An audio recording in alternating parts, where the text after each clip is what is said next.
तीसरा साल है मैं अपने माता पिता जी की पुण्यतिथि मनाने की एक परंपरा रखा हूँ।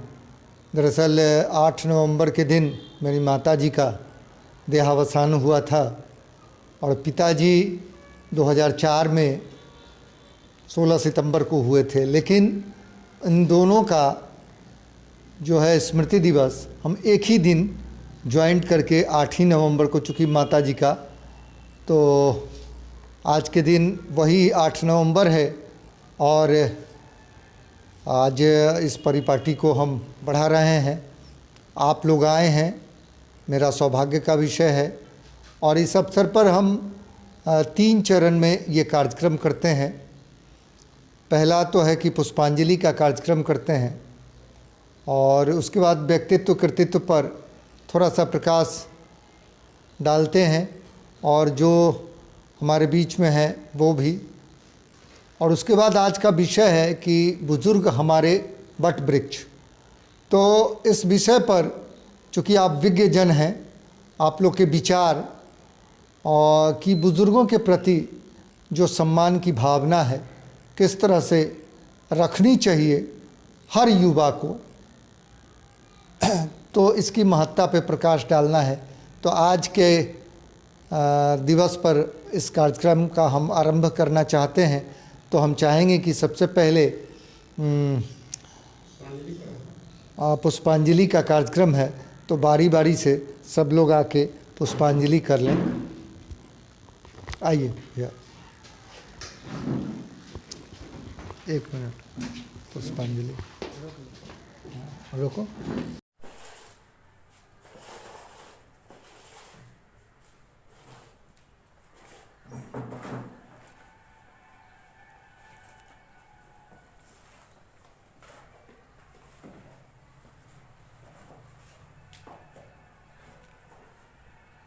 नंदेश जी फिर से कर लीजिए, फिर से।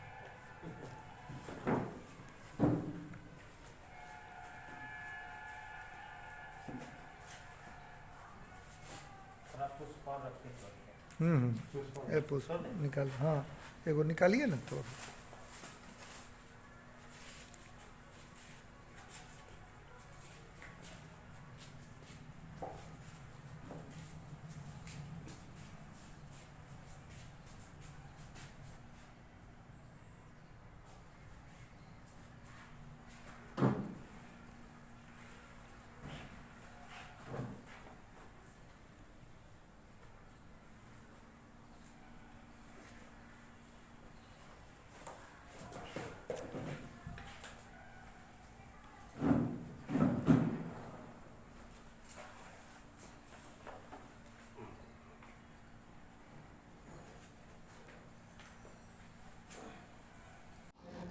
सबसे पहले मैं माता पिता जी के व्यक्तित्व और कृतित्व पर 2 शब्द कहना चाहता हूँ।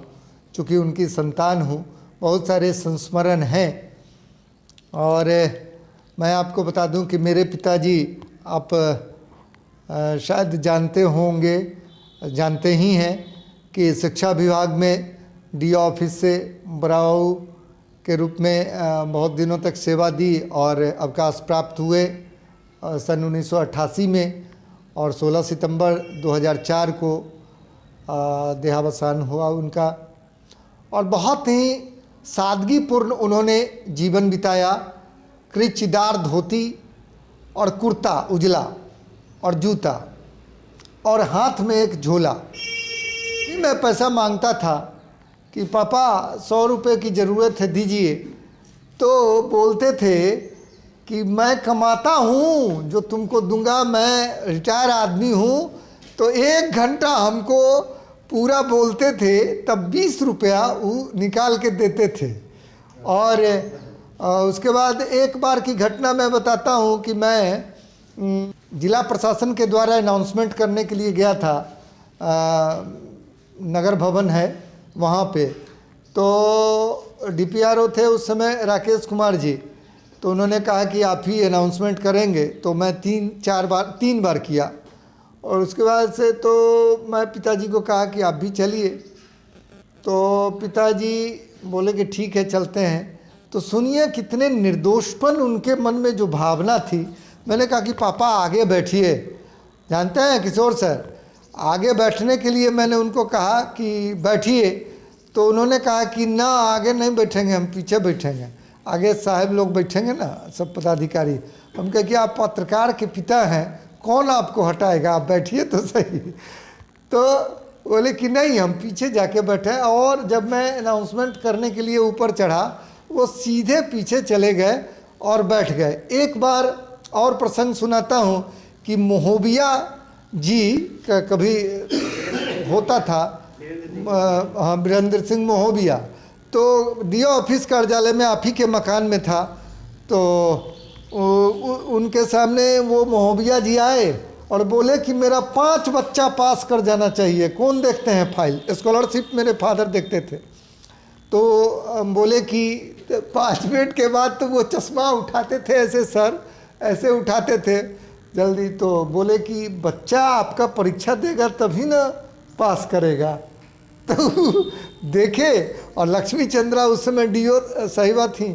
तो उसके बाद से चैम्बर में चले गए, तो सारे साथी उनके जो हैं वो बोलने लगे कि आज भाई जी आप गए, आज आप गए, अब कोई उपाय आपका नहीं है, आपने ऐसे ऐसे जवाब दिया। तो उन्होंने कहा कि भाई अब कुछ भी कर ले, जो बात है सही वही मैंने कहा है। तो ये मेरे पिताजी का निर्दोषपन था। मतलब आप किसी भी उत्सव में देखते, मतलब चुपचाप खड़े हैं, कोई उनको टोकता था तभी वो मतलब क्षेम कुशल इस तरह से रहा। सत्संग में सबसे पिछली पंक्ति में जाके बैठते थे, चुपचाप भजन, चूँकि ठाकुर अनुकूल चंद जी के वो शिष्य थे। तो इस तरह से है। मेरी माँ बड़ी बोल्ड थी, मेरी माँ बहुत अंदर से ऊर्जावान थी।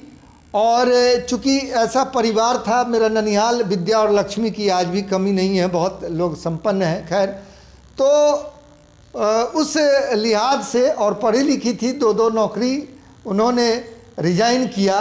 अंबर चरखा में थी शिक्षिका, और फिर ये टीचर ट्रेनिंग वाला भी करके, लेकिन मेरे बीमारी के कारण निमोनिया बच्चे में हो गया था, जिसके कारण उन्होंने रिजाइन कर दिया।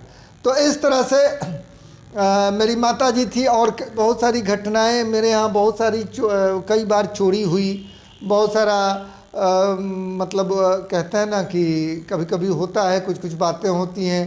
हार्ट की पेशेंट रहीं, कुछ कोई बोल देता था तो बड़ा कहते थे कि ए बहादुर कब किसी का आसरा एहसान लेता है।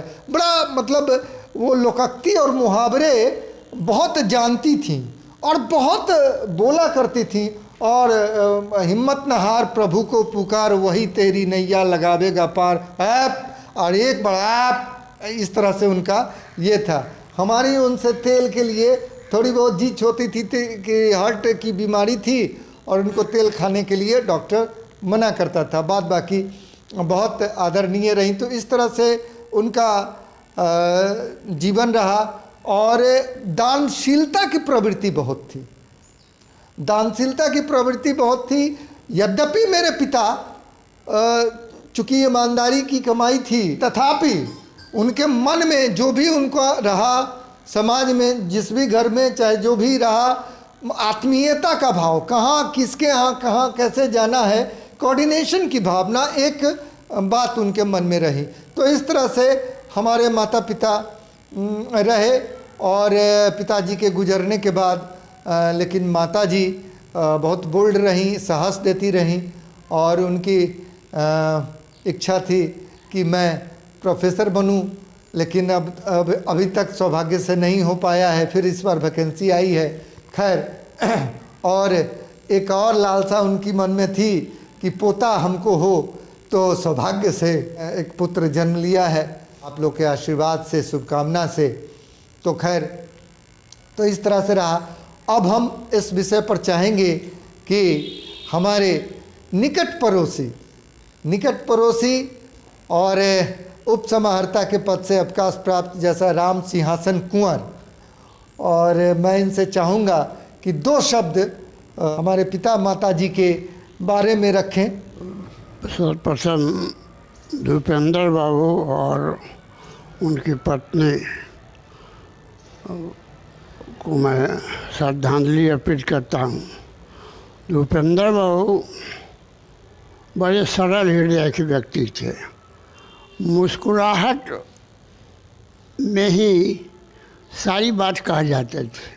वो अच्छी बात हो तब भी मुस्कुरा देते थे, और कुछ बुरी बात हो, कड़वी बात हुई तब भी मुस्कुरा के उत्तर देते थे। मुस्कुराहट में भी उनकी ज़िंदगी थी। बड़े सरल हृदय थे। और इनकी माँ बहुत समाज में बहुत मिलजुल के रहती थी, सबकी मदद करना चाहती थी। और हमारे यहाँ तो उनका बहुत आना जाना था। कुछ होता था तो इतनी सब्जी लेके भी हमारे यहाँ पहुँच जाती थी कि देखिए आज नया बनाए हैं। तो दोनों की स्मृति हमारे यहाँ है। मैं उनको श्रद्धा सुमन अर्पित करता हूँ। पहले मैं भूपेंद्र बाबू और उनकी पत्नी को भावभीनी श्रद्धांजलि देता हूँ। और भूपेंद्र बाबू के बारे में तो पुत्र ने बहुत कुछ कहा है, लेकिन कहने की बहुत सी बातें हैं उनके साथ। वो बहुत सीधे और एक सज्जन आदमी जो थे, किसी के साथ कोई दुराचार व्यवहार नहीं करते थे। बहुत सज्जन आदमी, जो भी मिले बोलिएगा तो बोलेंगे, नहीं बोलिएगा तो नहीं बोलते थे। वो चुपचाप चले जाते थे कि पुकार दीजिए, क्या हुआ, ठीक हैं, तो हाँ तब कुछ कहेंगे बात अपनी। एक बार हमारी बच्ची परीक्षा दी थी, रिजल्ट आ गया था। वहाँ हम रास्ते में जा रहे थे, हम कहीं देखवाई तो इनका रिजल्ट को ली है कि ना ली। तो अच्छा सामने कहे, शाम में आए तो कहे मिठाई खिलाइए, फौजी पास कर रखा।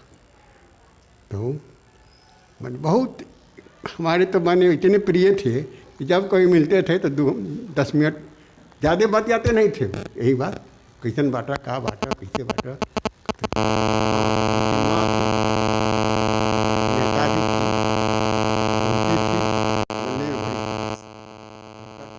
और लोगों से प्यार कर, जो भी जाए पहले पूछती थी खाना, उसके बाद बात करती थी। और बहुत बोलती थी, बहुत होशियार थी, विद्वता थी।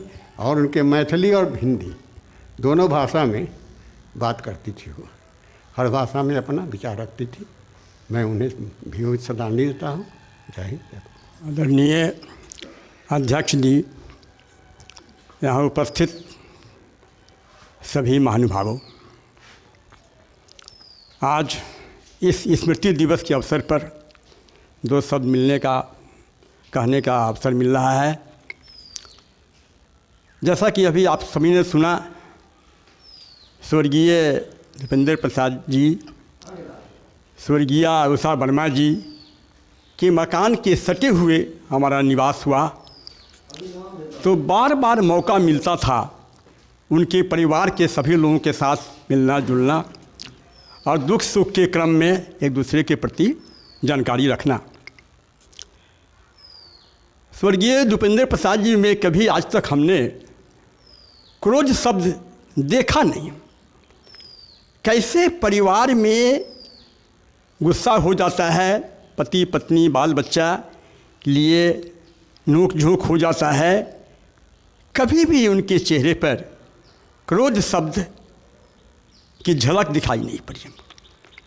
अभी सुना आप समझ ने कि कार्यालय में, शिक्षा विभाग में, डीओ ऑफिस में बड़ा बाबू के रूप में हेड क्लर्क के रूप में रिटायर किए। बड़ा ही बिजी पोस्ट होता है, तरह तरह के शिक्षक और तरह तरह के दुखी और हलचल भरे माहौल में जीना पड़ता है। कहीं से ऐसी सूचना न मिली कि स्वर्गीय प्रसाद जी का व्यवहार किसी के साथ कड़वा रहा हो। जब कभी मैं कितना एग्जाम्पल बताऊं, उस वक्त युवा काल का समय मुझे याद आता है। काफ़ी समय बीत गया और हम देखते थे बार बार कि ये महान व्यक्ति इतना शांत और मधुर भाषी कैसे। और मैं दिल से कह रहा हूँ कि हमने प्रेरणा ग्रहण की उनके जीवन से कि व्यक्ति को कभी भी किसी भी तरह का अगर हलचल हो जाए परिवार में, ऑफिस में, घर में, पड़ोसियों के साथ, तो हम जितना शांत रहते हैं हम उतना हमारा अपना फायदा होता है। तो ये देखा हमने।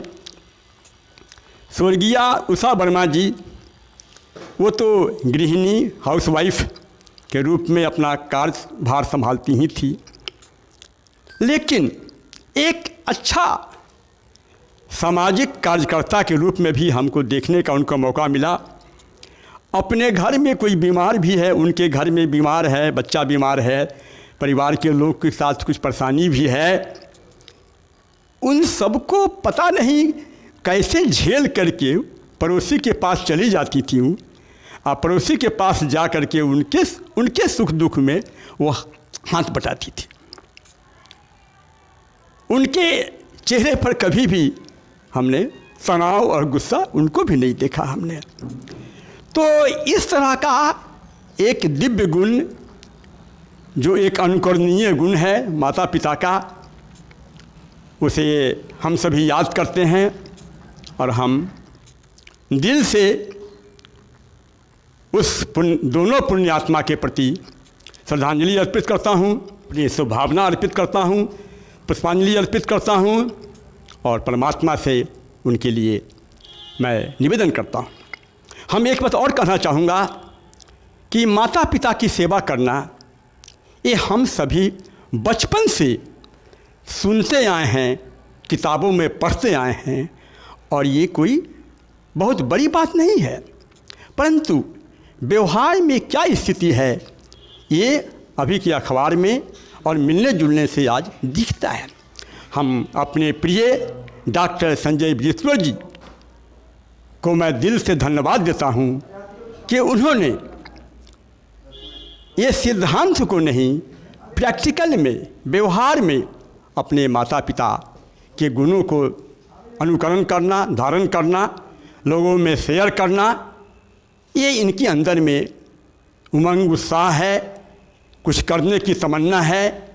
ये इनका एक अच्छा एग्जाम्पल के लिए मैं इनको धन्यवाद देता हूँ और मैं परमात्मा से इनके लिए भी प्रार्थना करता हूँ, शुभकामनाएं करता हूँ कि एग्जाम्पल बन करके ये मनुष्य में, समाज में, परिवार में, देश में एक अच्छा एक अनुभूति कराएं, जिससे कि सबका कला हो। और इस अच्छा कार्य के लिए, इस सुंदर काम के लिए हम अपने संजय जी को भूरी भूरी प्रशंसा करते हैं, इनकी तारीफ़ करते हैं, शुभकामनाएं देते हैं, ताकि ये फले फूले और आगे बढ़ें और मानव के बीच में एक अच्छा एग्जाम्पल दिखाएं। ओम शांति। बहुत बहुत आभार कि आपने उद्गार व्यक्त किए।